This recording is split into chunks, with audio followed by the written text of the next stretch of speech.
Well, welcome. This is Dr. Joe Connor, the Connor Bubble, here with a very exciting program with a very special guest, Mr. Michael Winters. We've known each other for a number of years, and we're going to be bringing you up to date on alternative energies, and we're going to be talking in two programs, talking about various aspects of alternative energies.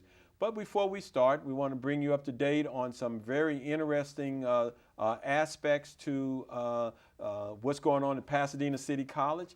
If you like to go to Europe, there's a very special program now that we're going to have a flyer to show you in a few moments that will show you how you can go to Spain this spring in 2013.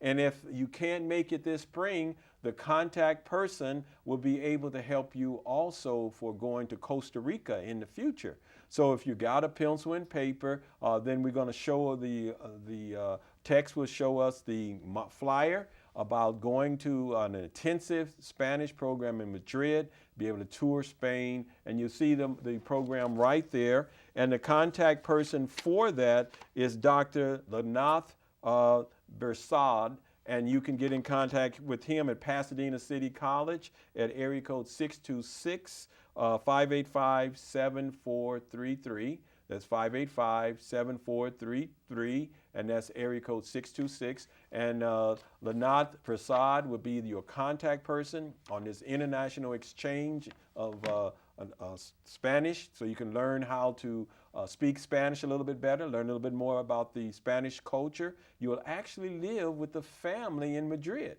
which will only be about 20 minutes away from the college, which is in the center of Madrid. So if you want some more information about that, get in contact with him, and he will be able to help you out. So one of the things, too, before we get to our special guest, what's happening is that I am working with, at least attempting to work with 15 governors from the states that we helped and locate monies, over $1 billion of donor monies for undergraduate education last summer. So these 15 governors, we sent them a letter talking about establishing a GIS, GPS, ocean consortium. And we will be telling you more about that because we want to start 10 of those around the country, and therefore we will be specializing in this type technology, or GIS, which stands for Geographical Information Systems. GPS stands for Global Positioning Systems. So what we want to do is try to facilitate a way to learn more about the oceans and then take that information and quickly share with, for example, low-income housing projects through HUD, and also to help these particular centers to get involved with international exchanges. We already have contacts in China, at the Ocean University in China, that would love to exchange programs with us. We already have a school district in Southern California that would be interested in exploring with us some things that we can do with science and technology. Now, when I talk about science and technology, I usually tell people I talk about what I call STEM squared: science, technology, engineering, math, and medicine.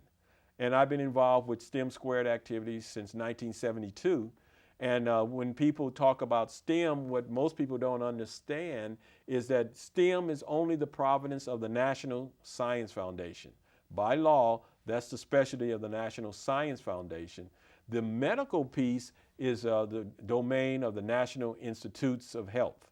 And so when people say STEM, they really don't include medicine, even though the laymen think they're including medicine, but they don't. So that's why I coined the phrase STEM squared.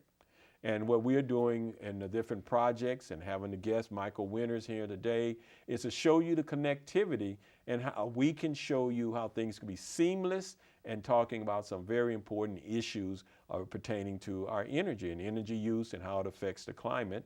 And what we want to do is give Mike a chance to share what he's been doing, and you're going to be quite impressed about some of the things that this young man has been doing and where he's going and his vision, and he'll be sharing it with you that you can apply it very readily. Mike, welcome back to the Connor Bubble. Good to see you, Joe. Good to see you. He and I met at a tour of the Metropolitan Water District tour of the Colorado River. That's right. And so we had a great time, and then so we want to have a chance for you to see why this gentleman is so significant for yourselves and your children in the schools in Southern California and even internationally. Mike, tell us, what have you been doing recently? Well, Joe, you know, when I was taught at Gabrielino High School, we empowered young people to actually change the world. So one element was dealing with energy, of course, because as Thomas Friedman identified, the 5 major issues on the planet and the world is flat is energy. And it's a common denominator of those major issues. So whenever you deal with energy, the synonymous relationship with water comes into play as well. So as we pursued energy, water became a natural fit. That's how we met on the MWD water trip. How do we engage young people in energy and water solutions? So from that, the experience the students had created a nonprofit organization. And as all high school students do, they eventually graduate from high school and go on to college, leaving me with the responsibility to continue working in the area of the water and energy. And it became such a task that I finally decided to leave the classroom and be able to work with all kinds of students in schools in different places to expand that, and also have the freedom to go to various different countries and look at various different solutions. So Water Solutions for Life is one of the areas that we work in. And your company is called what again? Water Solutions for Life. Okay. And primarily that's a nonprofit that is doing international work in water-related issues. Okay. Speaking of international, in our second part, I want to come back. I want to spend most of the time when we're chatting on the first part, domestic activities. But I really want to hear some interesting things that you're doing on the international scene. Because I think that can inspire a lot of young people to go beyond their 10-block radius of their home to go and do some international stuff, because you've done some exciting stuff. And you've also, so the audience will know, Mike came and spoke to my classes at Pasadena City College, quite inspirational. It was just phenomenal, and I heard things I'd never heard before. Particularly, I want to hear about this tree that grows 30 feet and in 3 years. I want to hear more about that tree. Excellent. So some of the things that we have done locally in the United States is we've been looking at specifically school districts, and particularly K-12 districts for various different reasons. A number of physical properties in the whole United States are owned by schools, and they're the largest landholder of any entity in the United States in the built environment. And so when we begin to look at energy and energy efficiency and renewable, they become a primary source of being able to really do things proactively.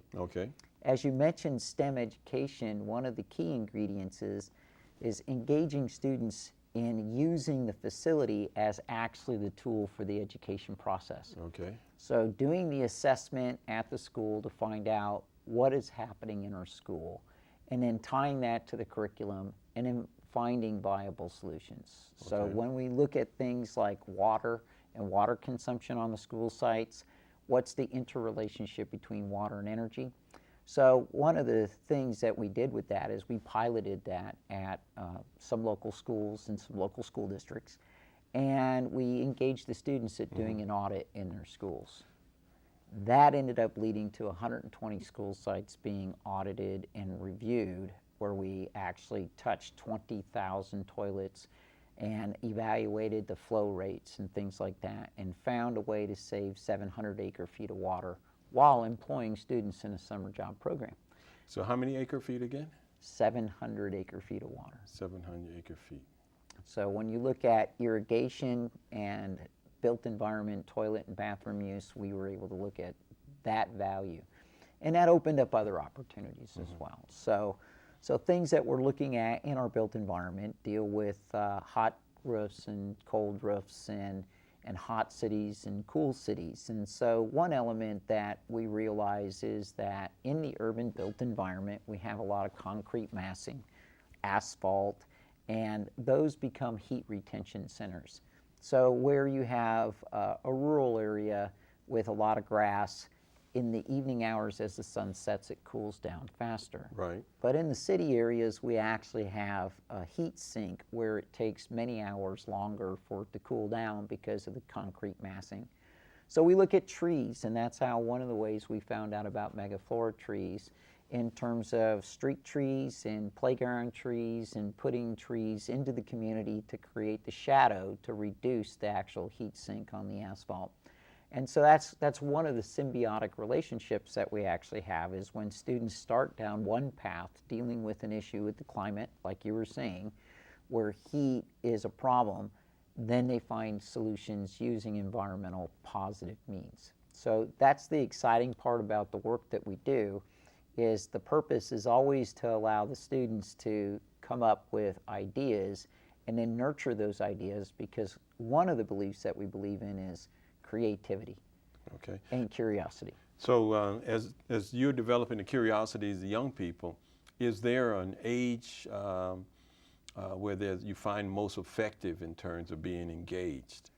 Well, you know, it's funny you would say that, because each age level, whether it's elementary age, we've seen young people become so enthusiastic at that level that it almost surprises you in terms of, wow, look at what these young people really can do. So that television show, You're No Smarter Than a Fifth Grader, is kind of true, you know. I love that program. You sit there and you say, wow, you know, the innocence and the intrigue. So curiosity creates a great opportunity for students, and then innovation can come in and solutions can be created.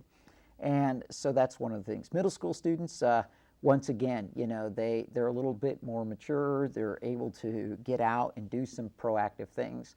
Ultimately, being a high school teacher in the past, I'm a little biased, of course, because they're young adults. They really have that interest to go beyond and have that ability to get involved in the community a little bit more, and are willing to spend the time and have a little bit more time like that. So. Well, so much time.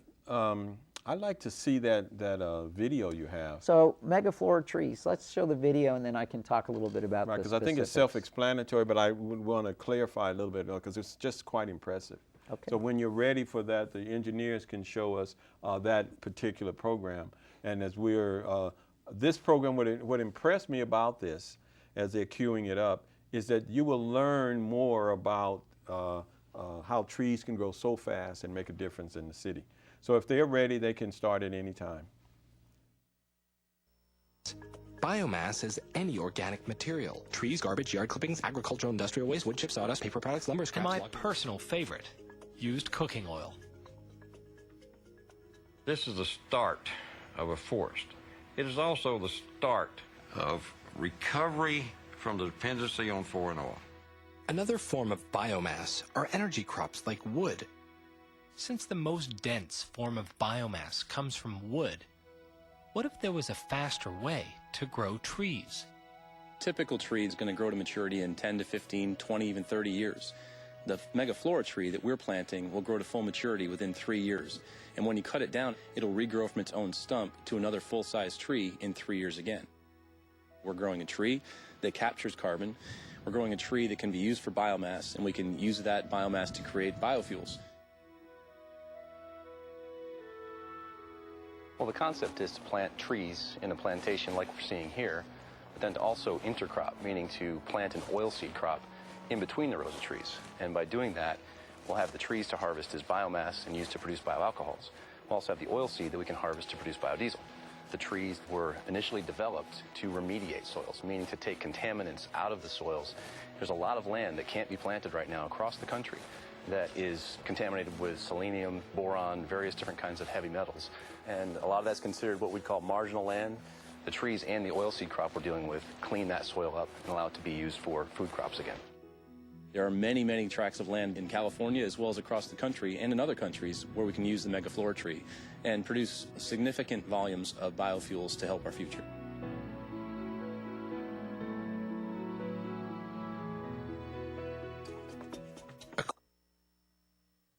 Okay, megaflora trees. Give us a little background, Mike, on what exactly are we talking about? So we're talking about a tree that actually does several different things. One, creates shade and shadow. So we have a fast growth tree that uses low water over 3 years to grow. So whereas a normal mature tree may take a long period of time to grow, it usually takes 7 to 10 gallons a day to water for the first 3 years. This tree takes a gallon a day to water, and it grows to 30 feet. The other thing is we have a piece of land in Southern California that's a brownfield. It's chemically not able to grow anything on it or build anything on it, that's under the control of a fossil fuel petrochemical company. And this is an opportunity where we can plant an urban forest, place these trees there, absorb CO2 that's generated from fossil fuels, and then we can interplant and intercrop, like they said, the oilseed crop. So one, the oilseed crop can be used as biodiesel for that energy company to run their in-house fleet. Right. And secondly, they can take the wood and they can use a wood chip boiler and actually generate electricity to operate their facility. And it's a zero net energy because they're only using 1/3 of the urban forest area per year. So it's a net positive for the energy. So it's a great opportunity. What action, or I should say, put it this way, can you give us an example where such a fast-growing tree would be beneficial to say, residents in Southern California? Well, I think one of the things is we have that wonderful new exhibit at Exposition Park, the Space Shuttle, but unfortunately there were a number of large growth trees that were cut down. And whereas a generation of 10 or 15 years may go by before we'll see really nice street trees, this would be a great application in the city of Los Angeles to actually plant these trees along street curbs and benefit neighborhoods that were devastated by the trees and the shade and shadow that's there. So that's one great example in the city. We can involve students in that process, community groups in that process, and really have a nice way of bonding together in an area that was a sad occurrence, but a positive outcome can be made of that. So that's a great application. And what kind of actions would you like the audience to take in terms? We've talked about a lot of different things. Sure. What would you like the audience to do? How would they get in contact with you, or what should they do in terms of taking some action? Well, those are great questions. So one of the actions that we're looking to do is actually engage people through the university, professors and schools, to, if they want to get a hold of me directly, Water Solutions for Life is a website. It's all one word, watersolutionsforlife.org. Okay. They can get my contact information through that. The main thing that we're looking to do is empower people through collaborative organizations, community groups, Rotary, Kiwanis, those types of organizations, faith-based groups, to begin to look at either Earth Day events that can actually occur at to step this off, and then also to look for opportunities within their local school districts to do things. So. All right. So parents are also encouraged to get involved with their children. Absolutely. So do you see any potential in terms of career change, workforce issues? Absolutely. You know, I think, Joe, you brought up a great opportunity here, and that is, in this whole thing, we need to get young people between the ages 16 and 30 back to work in this country. Okay. Our unemployment rate is higher than it's ever been for that demographic of people.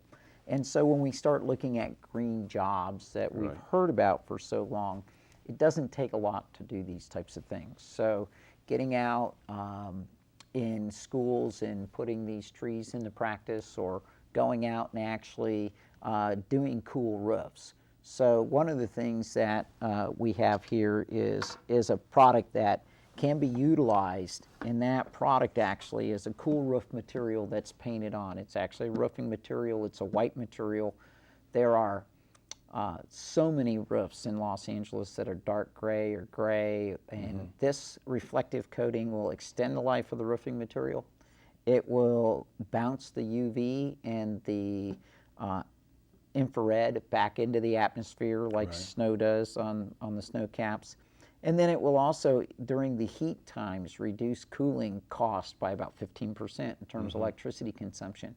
So a great job for young people would be to go throughout Los Angeles and paint flat roofs. And one of the projects that we're looking to do on Earth Days this year is to look for community-based organizations that are willing to go into low-income apartment complexes that have flat roofs, and use this as a model to actually test it out, see how it works, show various people in various city organizations how this works and how the community can really make a proactive step to do that. You know when Earth Day is roughly, which month that's in? April 20th. April 20, 2013. Yeah. So So we'll ask you maybe come back and talk to us some more about that to get some more people involved. Excellent. What about some of the other things that you can suggest that people can get involved? We hear a lot about solar cells and all this kind of stuff.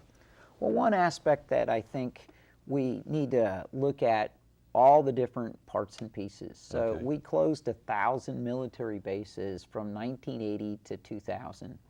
And in doing so, we have a great deal of land that is a brownfield. Okay. And so to clarify the term brownfield, because it's many people hear it, but they might just think the ground is painted brown. Yeah. All right. So brown means that green grows, and brown means dead. So it's basically contaminated with some sort of chemical, like heavy metals, and oil, things of that nature. And so you can't build on it, and you can't grow anything on it.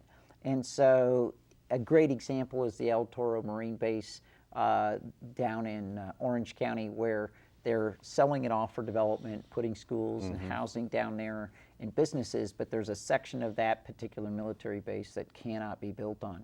So if we put solar panels in that particular section, we already have grid tie lines coming into that military base. It's right adjacent to an urban area. Right. We don't have to build new grid lines to do that.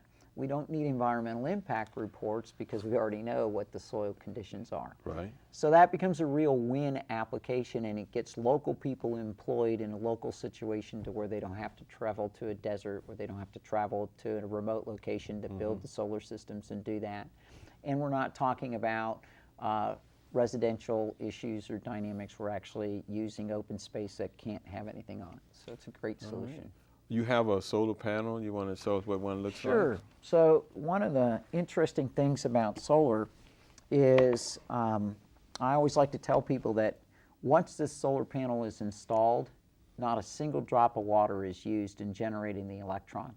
So most electricity that's powered by natural gas plants or other types of steam generation consume 17 gallons of water for every single kilowatt hour of electricity that's generated. And so with this, we conserve water. So it really is not a comparison of kilowatt hour to kilowatt hour. It's a sustainability issue.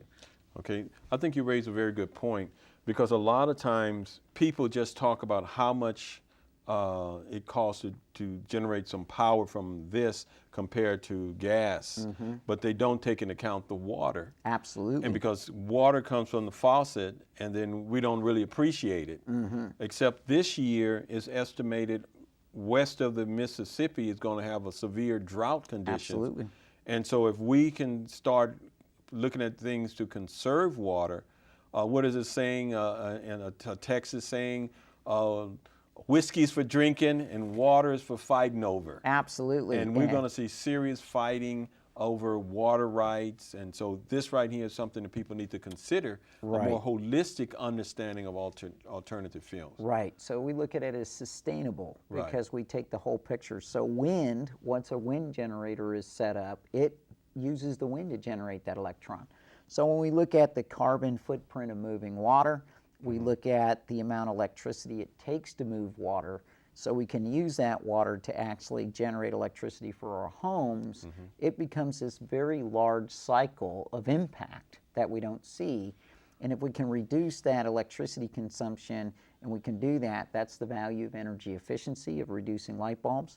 That's actually the difference in terms of how many lights we turn on, because now we have a water impact on that. Right. So we can save water while saving electricity. And then the other nice thing is all of this can be sold on the carbon market in Europe.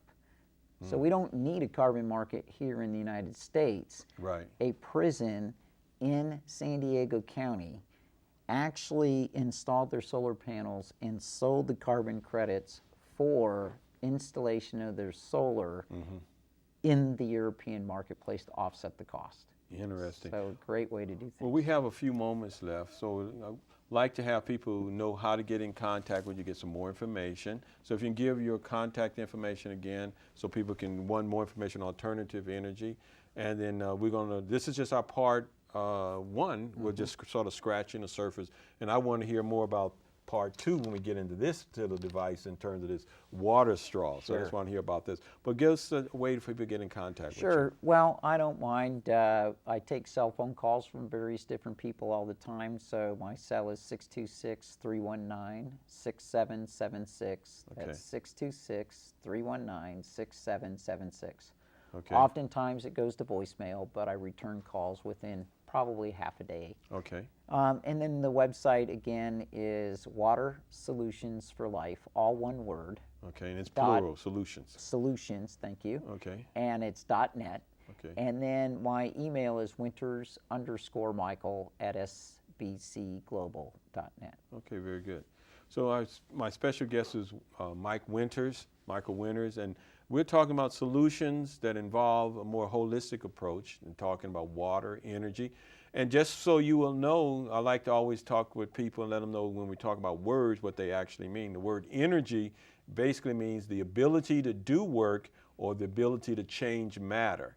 And so we're talking about different ways to accomplish that: solar cells, wind energy, biofuels. We've been talking about all of these different things. And if you want to know more about this, this gentleman is a person that you can talk to. He's approachable, and I think you'll find him quite entertaining in terms of his life experiences that we can share on future programs. But young people, we want you to take to heart, this is an opportunity that can transform your life and a career that has growth potential. Mike, last few words as we wrap up this segment. Well, I think you nailed it, and that is career opportunities Okay. and empowerment. So I think the key ingredient is we can create a solution for this economy by engaging young people in solving the issues. Okay, sounds very good. So again, this is Dr. Joe Conner, the Conner Bubble, and we thank you for watching.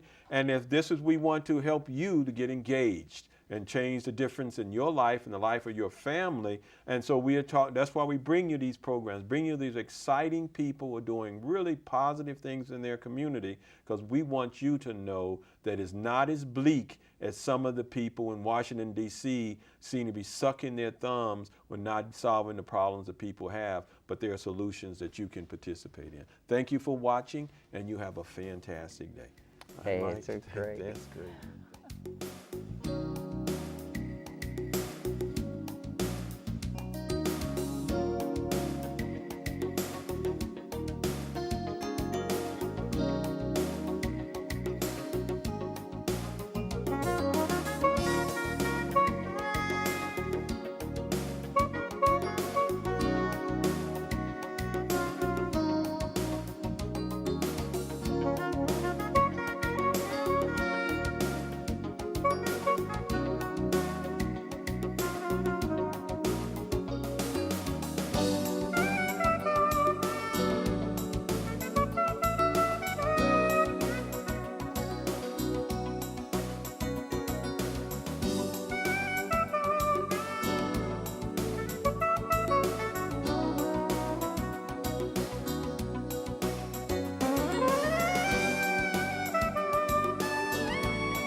The superintendent for a number of years. Oh, really? Yeah. Awesome. So we've worked on some different things for a number of years. And so they have a project going on in China, so we're waiting to get on his schedule to have a meeting to talk about some things. So this would be I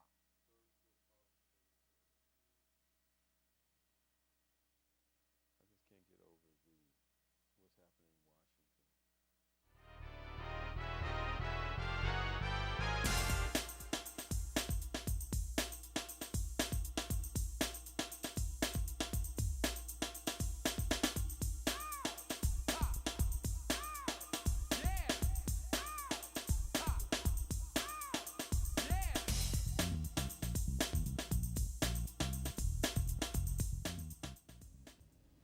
Well, welcome. This is Dr. Joe Conner, the Conner Bubble. This is part 2 of a 2-part segment dealing with alternative energy. Let me give you the title. It is creating solutions that empower a community, solutions that empower. We're going to talk about how to empower your community and how to empower your family and how we can make a difference locally and internationally. This segment is going to be focusing a little bit more on water and how it impacts us on an international basis, and then we're going to see what we can do to make sure that more and more people can have clean drinking water. Before we get into meeting my guest again, Mr. Mike Winters, we want to talk to you about some things that are happening on the campus at Pasadena City College. What's going on? There's a trip to Spain coming up in the late spring, and you will have a chance, if you're interested, there's spaces for about 4 or 5 people to go to have an intense Spanish language and culture programs to get up to 8 units of college credits. You can come from anywhere in the country to go to Spain. And so there's a flyer that the engineers will show in a moment that will talk about the specifics, and then you'll be able to get in contact with the contact person at Pasadena City College. That is Dr. Laknak Prasad, who is a professor in language division at Pasadena City College, who will be coordinating this trip to Spain. And as you can see, hopefully, you see that it's going to take place May 31st and run through June the 29th. You can go there. You will stay with a family in Spain near Madrid, and you have a couple of meals a day. You'll travel all through Spain and be able to see some really exciting things, some Mediterranean, I said medieval cities, learn a little bit about culture, and so you'll be able to participate. So if you want to find out more about that, you will call Dr. Laknath Prasad, P-E-R-S-A-U-D. Like I said, Professor of Language Division. The phone number is area code 626-585-7433. 585-7433 at Pasadena City College. You can get in contact with the Language Division if you forget the name, and they'll tell you about the trip to Madrid. He really is also passionate about going to Costa Rica. And one of these days, I hope to go to Costa Rica to learn a little bit more about it. It's a beautiful city, I should say country, and has a lot in terms of the tropical forest, and a lot of people go to see really unique plant and animal life found nowhere else on the planet except in Costa Rica. And talking about interesting things happening on the planet, we have a very special guest in the studio who is also some wonder of the world. We call him Mike Winters. And Mike, welcome back to the Counter Bubble. Good to see you again, Joe. All right. So Mike, we were talking in the previous program more about energy per se. And what I would like us to talk a little bit more about water and how to get in contact with the ways to better improve the water quality. Excellent. And I have some questions to ask you once we give you a chance to bring us up to date on some of the things that you're doing. Tell us a little bit about what's up. Well, you know, Joe, in 2008, when I was teaching at the high school level, my students discovered that 700 million people didn't have access to clean drinking water. How many? 700 million people. Okay. 4 years later, it's 1.3 billion people now. So when we talk about a crisis, water is a crisis because it's almost doubled in 4 years, the number of people that don't have access to clean drinking water. So I think some of the things about water that I like to basically tell people is we hear statistics all the time like, you know, there's 97% of the water in the world is salt water. Right. So I asked my students to do this real simple thing. Okay. And so if you were to imagine all the water on the planet, it would fill a 5-gallon pail like this. Okay. So now we get a size that we can look at. How much of that is clean drinking water? Well, 3%. What that works out to be in reality in a ratio is a 500 milliliter drinking water bottle, actually. Okay. And so we go, wow, that's kind of ironic, but it's the truth. The interesting thing about the water is there's 0.1% that's available for all humans, okay, for all animals and all plants that need fresh water. And so when you pipette that out, it actually equals the cap of a drinking water bottle. So even though there's that much fresh water, it's locked up in ice caps on the planet, permafrost, or deep into aquifers on the earth, in the earth that we can't get access to. So when we look at the value of precious drinking water, this is what it is worldwide for every human with 7 billion people on this planet. So it becomes a very interesting element in terms of what the significance and value of water is. And it helps people understand percentages and put it into a real good context. So this right here is all the available water, fresh water. And here is all the water in the whole planet. Exactly. Amazing. Amazing. It's a great illustration in terms of the context. Exactly. Now, all of that water is not able to be drunk, even though it's that cap. It's Right. very small. And so what do you know works to try to make even water that's on the surface but not drinkable? Maybe it's due to animals, a human waste being in the water and things like that. That ties up the water, fertilizers and all these kind of things. Well, when it comes to microbials, And so when viruses and things like that, in third world countries, we see a huge situation that's occurring. So a child from the infancy to 18 years of age in a third world country that does not have access to clean drinking water, 50% of them will die to a waterborne disease. Okay. So ironically, we have available to us fresh water everywhere. Right. I mean, we can go to the grocery store, we can purchase it in a vending machine, and even the water that comes through our city taps is very clean water. And so what happened was my students, when they heard that astonishing statistic about number of their peers Right. that die before the age of 18 due to something as curable as clean water, Right. that became something that they wanted to look at. And we went to a convention in LA, and they discovered this little device, which actually is a life straw.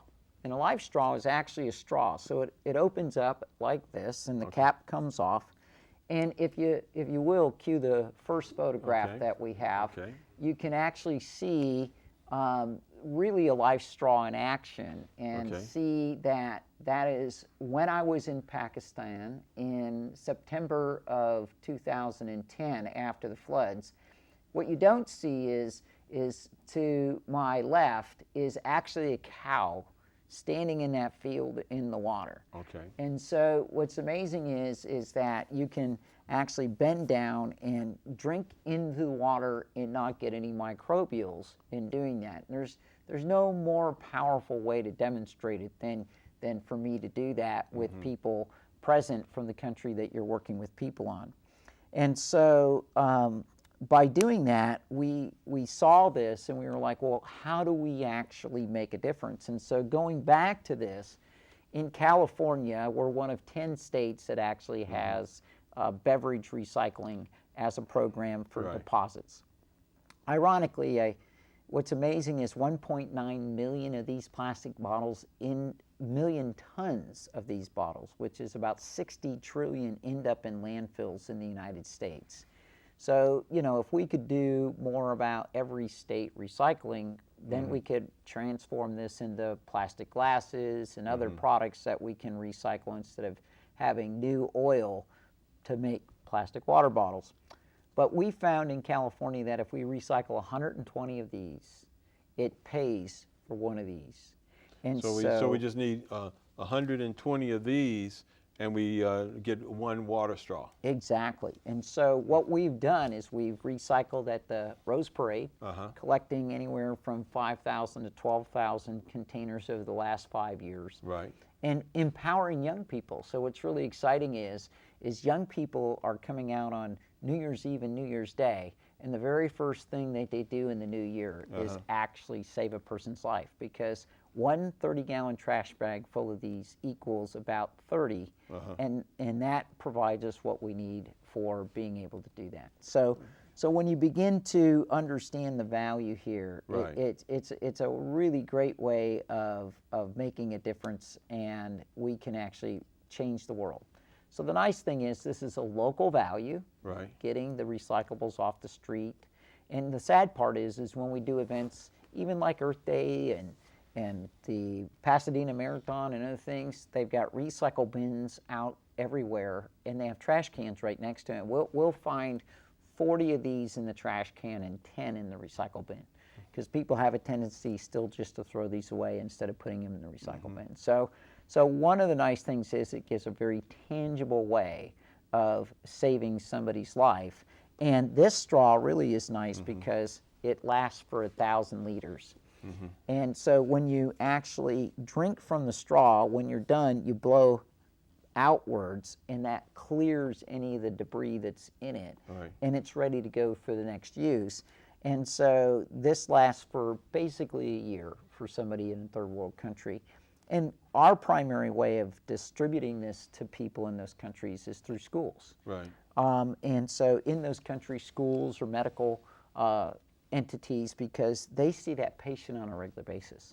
And we don't want to create any more trash around the world because these are plastics. So it also helps have some sort of record when the people were given the actual life straw, and then also when it's time to give them a new life straw and take the old one back, and then we can actually recycle it.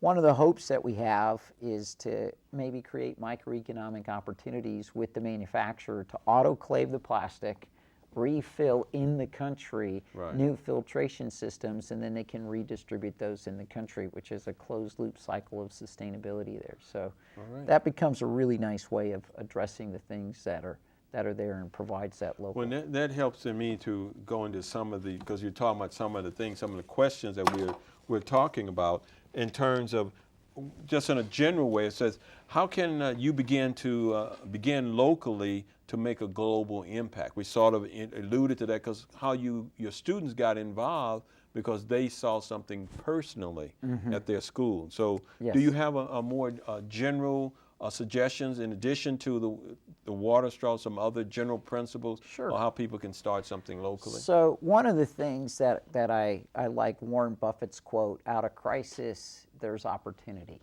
And so oftentimes it's easy to identify a problem and say, hey, we got a problem here, and complain about that problem.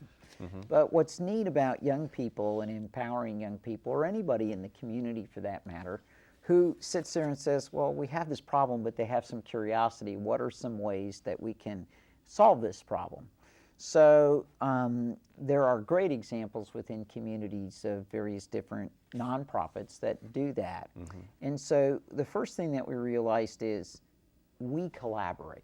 We collaborate with local organizations like service clubs in communities, Rotary, Key Club, Lions Club, all of those. Faith-based organizations in the community. So it's not Water Solutions for Life. It's the community. And so I think a lot of times, instead of taking the credit, the anonymity of look at what we're doing instead of look at what our organization is doing becomes a really positive way of doing that. So for instance, saving water in a community. We know that going around and helping people during Earth Day events or during community projects like Rebuilding Together, we could do rainwater capture systems in the community for elderly people that wouldn't have the opportunity to do that. We could do some xeriscape in the arena of the parkway right in front of the house on these surface days. You want to explain that, what you... So drought tolerant native plants that basically don't require any watering, but creates a scenario where water that would normally run off into the gutter is actually retained and captured on the piece of property, so we don't have stuff going into the storm drain. So those are really great things that we can empower people. Food crises, dealing with obesity with children in the community. One of the things that we look at is, well, what's food got to do with water and energy? Well, it's interesting when the rest of the United States looks at California and why is that a concern in Washington, D.C. What most people, even in California, don't realize is 1 month out of the 12 months in the year, every head of lettuce consumed in the United States at every restaurant and everybody's home was grown in California. So that water that made that lettuce, that moisture in that is our water. We export California water in our fruits and in our vegetables and in all the products that we grow. And so that becomes a very important thing. But what's interesting is the carbon footprint of actually moving food. So the fuel cost and all of that stuff.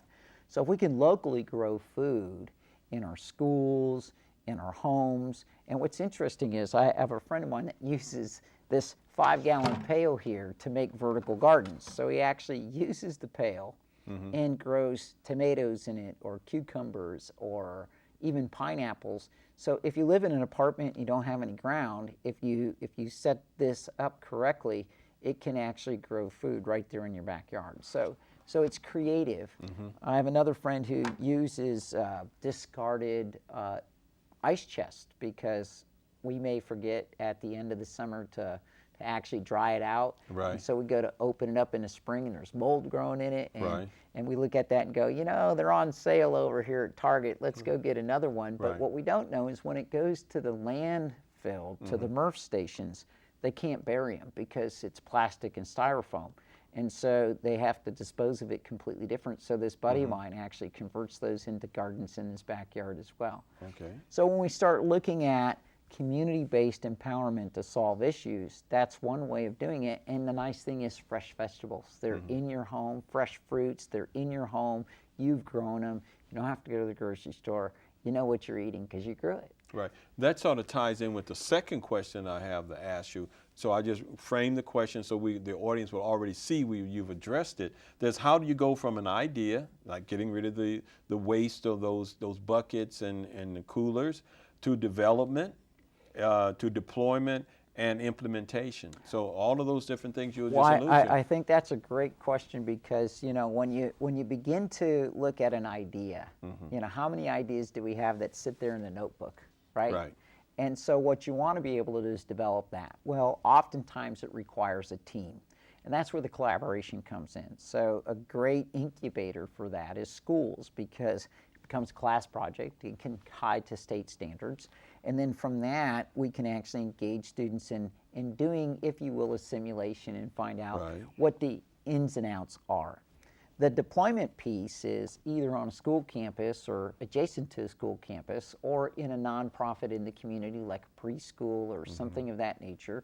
That becomes a great test bed to do the first deployment, because you really want to have a pilot, something that you can pilot, something that you can see what the ins and outs of actually doing it are. And then you can do scalable implementation from that point, because the community sees the success. So in our last episode, we talked about taking that roofing material and painting it on apartments. The reason is because everybody's kind of leery on, well, does it really work? Are we really seeing that kind of savings? So if we do something that helps low-income apartments, and we actually use the labor of the community and the love of the community to help people out in the community, and then we are able to see the reward in terms of the energy savings, now we can say it's viable, it's workable, and then we can scale it up and we can implement it. And it also attracts people who have money, because people go, you know, I really like that. It's simple, it's elegant, it's not extravagant, and it has a powerful impact for many people. Speaking of the impact, if the engineers queue up the second snapshot, we can tie that into what we're talking about here, Mike. Great. If they have that available. So this is an interesting picture, because when you look at this picture, how many live straws did I have, and how many people were standing in line? And ultimately, the need is greater than what I'm capable of filling. And so it really became an overwhelming sense to be in country helping people out, and then find yourself empty-handed with nothing else to give. And it really says something about what our firefighters do when they show up on an accident scene and they have to do an assessment level in terms of who do we first take care of, because we want to make sure that who we take care of survives. Right. And that's really a powerful thing. And I think impact is this. When students would actually stick their hand in a garbage can and dig all the way through the garbage to find one of these, it has value, it has purpose. It's to save somebody's life. And I think when you find what that ingredient is and how that works, every project has something that powerful in it. And once you can connect to that, then you've got a successful project. Right, and that ties in with the third photo. And the question we're talking about is, how do I know that I have done what I've done has made a difference? And I think that seeing those people receiving the straws, you can see by handing this one straw to this person on a personal level, shows you that you have had an impact on one of this child. This young lady there will, for a year, she has a better chance to survive, Absolutely. avoiding disease, and so she has a better shot. You know, I will tell you, Joe, that's really where the rubber meets the road, is when you realize that part of our focus was to impact children and mothers in other countries. And when you look at the faces of those little ladies, I call them, and little men, what's interesting in most third world countries is children that size are carrying babies around. They're actually, if you will, the surrogate mom, while mom is either working in the fields doing something, making cow patties for burning for cooking food, or going to collect firewood, or walking to go get water. Right. And I think when we look at this, these are the things that we're talking about. So different, notice you said Water Solutions for Life is the organization.